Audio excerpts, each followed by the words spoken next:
Army chief general Qamar Javed Bajwa ने core head quarters Karachi का दौरा किया। कराची आमद पर core commander Karachi lieutenant general Mohammad Saeed ने आर्मी चीफ का इस्तकबाल किया। ISPR के मुताबिक आर्मी चीफ को फॉर्मेशन के ऑपरेशनल अमूर समेत सूबे बिलखुसूस कराची की सिक्योरिटी सूरत हाल पर भी ब्रीफिंग दी गई। आर्मी चीफ ने कराची कोर की ऑपरेशनल तैयारियों और दाखिली सलामती के इक़दाम पर इत्मीनान का इजहार किया।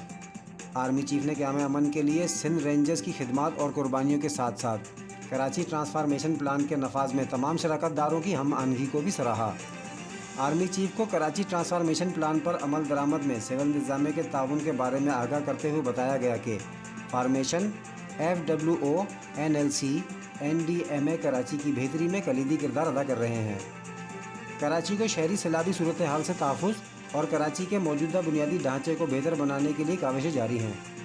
Army chief general Qamar Javed Bajwa ने हेड क्वार्टर्स सिंध पुलिस का भी दौरा किया और यादगार शोधा पर फूलों की चादर चढ़ाई। आर्मी चीफ ने सिंध पुलिस के शोधा के अहले खाना से मुलाकात की।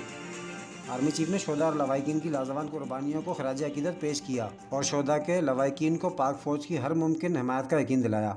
Wasif Qazi, all Pakistan news agency, Karachi.